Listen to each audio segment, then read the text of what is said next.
আম্মা আব্বা কোকিলা বিথি শুভ কই তোমরা এদিকে আসো। কি হইছে ভাবি ডাকতেছো কেন?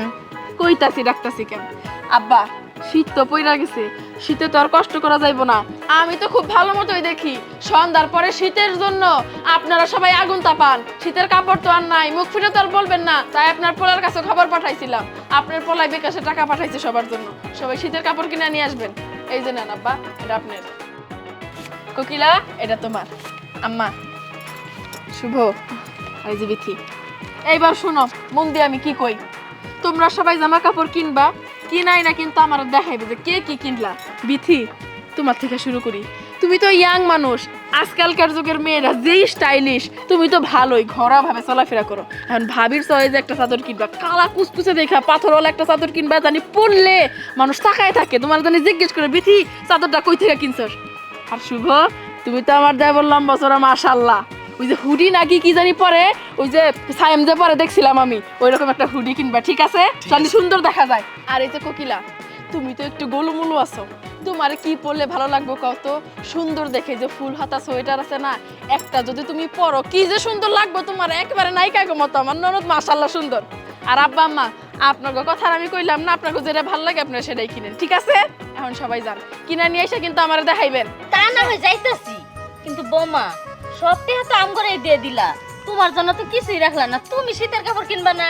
আরে আম্মা ছোটবেলা থেকে আমার শীত কম, আর 2 বছর আগে যে একটা সোয়েটার কিনছিলাম না, ওটা তো এখনো আছে, ধুয়ে ওটাই পরতে পারবো, আবার নতুন করে কিনতে হইব কেন? ওটা তো পুরান হয়ে গেছে গা। আরে না নতুনই আছে, তোমরা যাও তো, এত কথা বাড়াও না। আচ্ছা গেতাছি। আচ্ছা আইনা কিন্তু আমার দেখাবা। আচ্ছা ভাবি ভাবি ভাবি আল্লাহ তোমাকে কেনাকাটা শেষ, যাক ভালো হয়েছে। দেখি কি কি কিনছো, দেখি কোকিলা কি কিনছো। তুমি এটা কি কিনছো?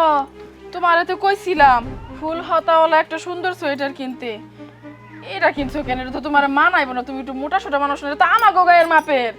আচ্ছা যাই হোক, কিনছো কিনছোই, কইরো দেখি তুমি কি কিনছো। জুতা? শুভ এটা তো মাইয়া মানুষের জুতা, তুমি কি এখন মাইয়া মানুষের জুতা পরে ঘুরে বেড়াবা? কি করছো না করছো বুঝলাম না ঠিক। ধরো তো, ধরো ধরো বিথি দেখি তোমার চাদর। তোমার আমি কি কইছিলাম বিথি, সুন্দর দেখা পুঁতিওয়ালা একটা চাদর কেনার জন্য, জানি তোমারে পরলে খুব সুন্দর মানায়। তুমি তো বাচ্চা মানুষ, এরকম চাদর কিনছো কেন? এটা তো আমাগো বয়সে মাইয়ারা পরবো, বিবাহিত মাইয়াগো চাদর এটা। ধুর, একটার জিনিসও পছন্দ হয় না আমার। আপনি কি কিনছেন? এটা তো পাতলা কেন, এত দামি গয়না। আমি বুঝলাম না, আপনাকে দিয়েছি আমি শীতের জামা কাপড় কেনার জন্য টাকা, আপনারা কি কি কিনে নিয়েছেন বুঝলাম না তো। আপনি গয়না কিনছেন কেন? শীতের জামা না কিনা আপনি কি গয়না পরে ঘুরে বেড়াবেন? আপনার কি সেই বয়স আছে? ধরেন আমার মন মতো একটা জিনিস আপনারা কিনেন না, আপনারা এরকম করলেন কেন আমি বুঝলাম না ঠিক। ভাবি তুমি রাগারাগি করতেছো কেন? এই সব কিছু তো আমরা আমাগো লেগে কিনে আনি নাই, এই সব জিনিসপত্র তোমার লেগে কিনে আনছি।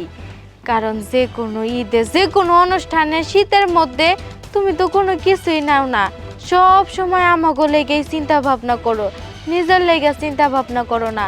যখন আমরা কই যে তুমি তো কিছু কিনলা না, আমরা সবাই তো যার যার মতো কিনলাম, কিন্তু তুমি কি পরবা? কিন্তু তুমি কও কি যে না আমার আছে, আমি ওইগুলাই পড়তে পারবো। তুমি সব সময় আমাগো কাছ থেকে এইরা চলো, তাই এইবার আমরা সবাই বুদ্ধি কইরা তোমার লেগে এই জিনিসপত্র কিনে আনছি। এটি কিন্তু না লাগবো, না করা যাবো না কিন্তু। হবাবি বিতি ঠিক কথা কইছে, তুমি সব সময় পুরান কাপড় চোপড় পরে থাকো, আমাকে নতুন কাপড় চোপড় পরাও। তাই আমরা সবাই মিলে ভাবছি এই শীতে তোমার আমরা সব নতুন কাপড় চোপড় দিমু, নতুন জিনিস দিমু, আর আমরা সব ওই যে পুরান দোকান আছে না, ওই জায়গায় যাই পুরান শীতের কাপড় চোপড় কিনে আনবো। তুমি কিন্তু না করতে পারবা না, এই সোয়েটারটা আমি তোমার জন্যই কিনছি। কোকিলা একদম ঠিক কথাই কইছে ভাবি। তুমি খালি প্রত্যেকটা শীতে আমাকে জোর চাপড়ি করে খালি কেনাকাটা করে দাও, বলি যে এই শীতে কিনবো না কিনবো না কিনবো না, তারপরেও তুমি জোর করে কিনা দাও। এর আগে শীতে তোমার কত জোর করলাম যে এক জোড়া জুতা কিনো, তারপরও কিনলা না। এবার শীতে চিন্তা করছি আমার তো জুতা টুতা সবই আছে, এবার তাই চিন্তা করছি যে তোমার জন্য এবার এক জোড়া জুতা কিনে নেওয়ার জন্য। তুমি কিন্তু না করতে পারবা না। 5 বছর আগে তোমারে আমগর বাড়িতে বউ করে আনছি, এর মধ্যে আমার মাইয়ারা কত কিছু আবদার করছে তোমার কাছে, আমগরের কাছে, কিন্তু তুমি কোনো দিন কোনো কিছু চাও নাই, তাই শ্বশুর শাশুড়ি হিসাবে একটা দায়িত্ব আছে না। আমি অনেক কষ্ট করে তোমার শ্বশুর মিলে একটা টেহা জমাইছিলাম, ওই টেহারি দিয়া আর তুমি যে দিছো ওগুলা পুরাইয়া এই জিনিসটা আনছি। এটা গলাত পিন্দে তুমি সারা বাড়ি হইতে ঘুরে বেড়াবা, আর দেখে আমার খুব শান্তি লাগবে। নেও না বৌমা। হব মা, তোমার শাশুড়ি ঠিকই কইছে, তুমি এই জিনিসটা নাও আর রাগ করো না। শুনো, তুমি তো সারা বছর আঙুর দিয়েই যাও, আজকে একটু আমরা দিলাম, তাতে তোমার কি হয়েছে? এখন থেকে আমরা চেষ্টা করবো তোমার কিছু দেওয়ার জন্য। তুমি খুশি হয়ে নাও সে মায়া, নাও নাও। অবশ্যই আব্বা, কেন নিব না? আপনারা সবাই যে আমার এত ভালোবাসেন সেটা তো আর আমি জানতাম না। সেই ছোট্টবেলায় আমি আমার মারে হারাইছি, মায়ের ভালোবাসা কি সেটা আমি বুঝি নাই। ছোটবেলা থেকে শুনে আসছি শ্বশুর শাশুড়িরা নাকি নিজের মা বাবার মতো আদর করে না, কিন্তু আপনারা দুজন আমার যে ভালোবাসেন, আমার ননদ আমার দেবর আমার যে ভালোবাসে, এটা আমি আজকে বুঝতে পারলাম। আপনারা আমার কথা এত চিন্তা করেন, আমি আসলে আপনাদের প্রতি কৃতজ্ঞ। আমি আসলে অনেক ভাগ্যবতী। কয়টা মায়ের কপালে এমন সুখ হয়? টাকা পয়সা থাকলেই তো আর মানুষ সুখী হয় না, মানুষ সুখে থাকে ভালোবাসার কারণ। আপনারা আমার যে ভালোবাসা দিচ্ছেন, যে ভালোবাসা দিতেছেন, আপনাদের প্রতি আমি সারা জীবন ঋণী হয়ে থাকি। আপনারা আমার জন্য যেসব জিনিস কিনে নিয়ে আসছেন না, এগুলো তো আমার কাছে সামান্য কিছু টাকার জিনিস না, আমার জীবনের থেকেও মূল্যবান জিনিস। সারা জীবন আপনারা শুধু আমার এইভাবে ভালোবাসা চান। আপনাদের কাছে আমি আর কিচ্ছু চাই না আম্মা।